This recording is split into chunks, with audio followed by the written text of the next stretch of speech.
We're on. Well, it's hot. Neil, we're on, mate. No wonder. Neil, you've come down for Broome to attend the rally in Cottesloe today. Yeah. Beautiful welcome to country from one of the elders, Kaya. Hello. Mary Taylor. Yeah. And quite a good turnout for a really hot day. What are your impressions of the rally? My impressions is that there's a lot of people out there that are really passionate about Kimberleys and wanting it to remain as is and look after and protect it for every Australian, not just Indigenous people, to not industrialise that country. So my impressions of the people were overwhelming and very high standard of support and the awareness that was given out. It's tremendous. It was rumoured the Premier was here today. What do you think he would have taken away? There was some quite loud messages coming out, weren't there? Yeah, well, we've always, had a chance to chat with him, and he doesn't take it on board, and he doesn't listen. He always says something opposite to what we're saying. We say it's bad, he says it's good. It'll create jobs for, Indigenous people. Now, you're speaking about the country up there, James Price Point, and in Aboriginal culture. Yep. Hey, Elizabeth, you going or? Okay. So, in culture, you have a right to speak for that country? When they taught you, thanks for everything. Take care. God bless. When you were taught at a very young age to look after country by your elders, and they say, you ask them why. Because whatever is there that you're looking after is also feeding you, and it's looking after you in return. What you provide for your family and yourself, you also provide for nature. We give back what we take out. The only way we do that is by preserving.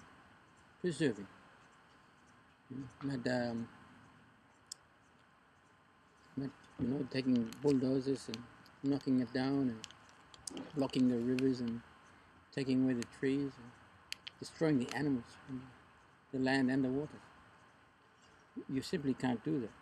It's not making any sense. Common sense prevails here, and everybody's open mind and who has that knowledge.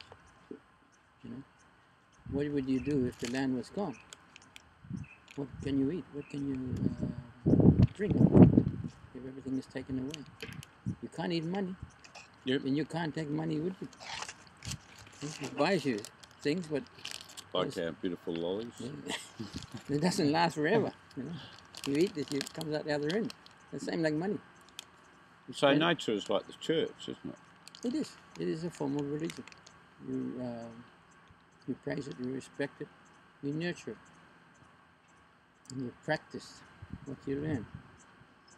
It is like it is a religion. I've worked it out. I'm not a faithful Catholic, but I am a born Catholic, and it's in the Bible. And it is what you do in life. It is who you are in life. That is your religion. You are what you are, what you want to be, what you can be. And if you in return you give back from what you take because of what you do. So you teach somebody else. And the journey continues for them as you had your journey. Because of your religious upbringing and what you learn. That's the same. So when for Aboriginal people living in a society that sees nature as an opportunity of economic exploitation, basically, how do you feel about that attitude? Exploitation of nature.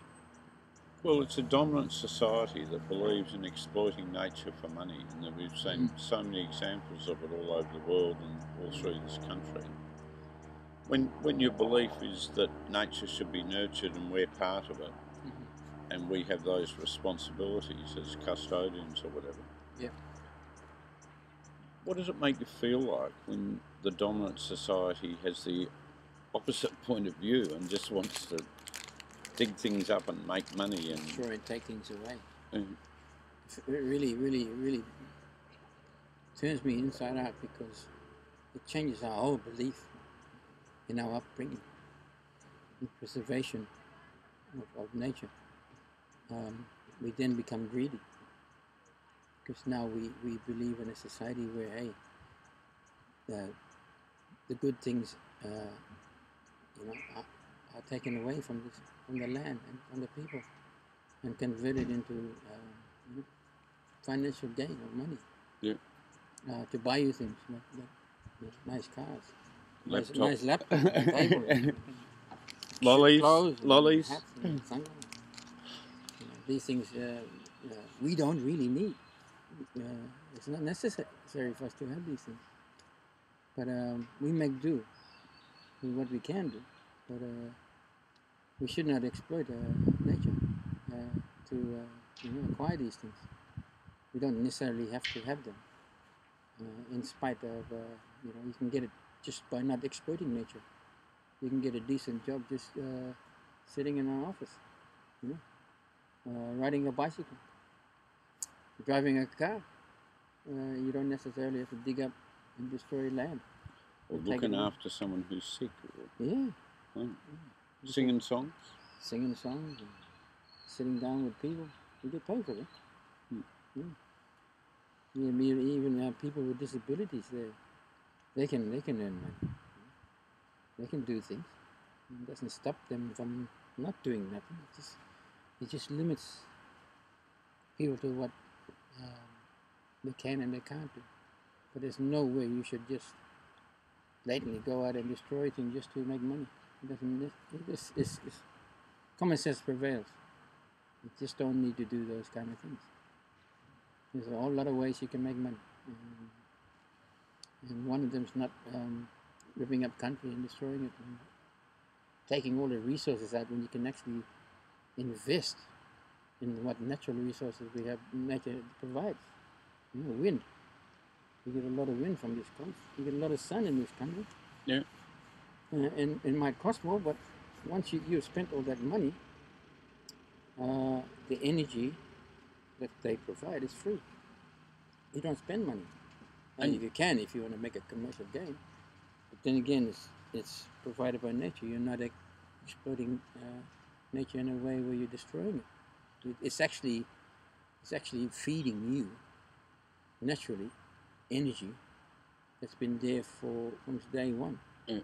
But you do not have to destroy it.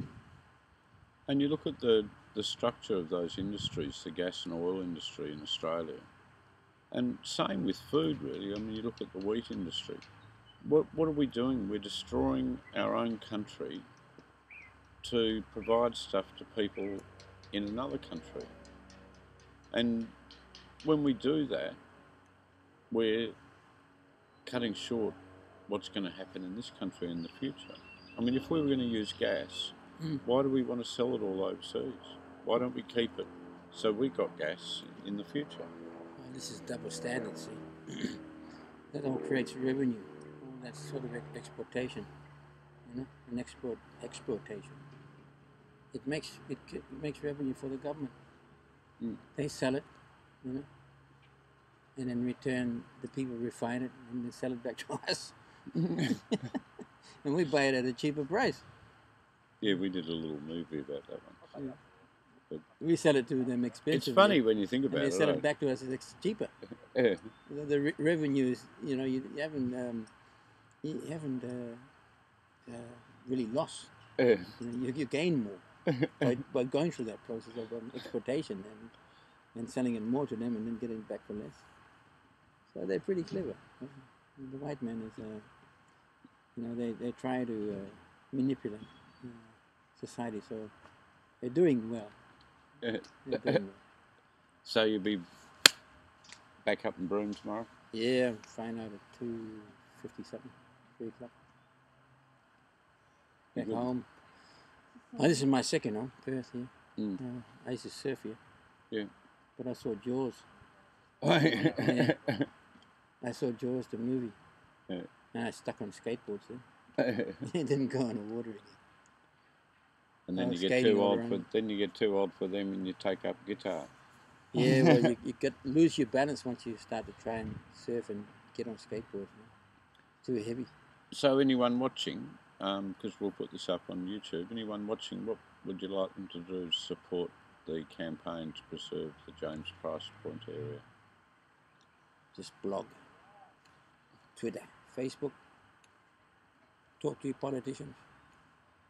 Talk to the Greens.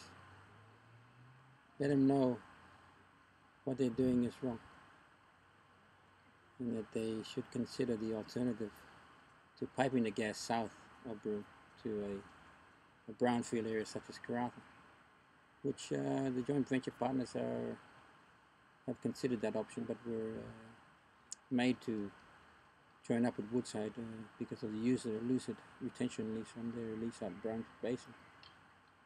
So they got an opportunity now to say no. So yeah, blog and Twitter and Facebook, all those gas companies, Chevron, BHP, Shell, BP. In Woodside. And Woodside, definitely Woodside, because it's an Australian company. A lot of that money they say that stays here, but actually goes out to investors who are overseas. Yeah. So the money is leaving this country again. So I don't know what revenue they're going to get out of that, but a little bit, not much. So I'll get on the website and blog away to your friends and to your politicians and to the gas companies. So Say no. that's what people can do for this campaign, and overall, we all need to start thinking more about what we consume, whether we need it, and treading more gently on the earth. Yeah, absolutely. Beautiful.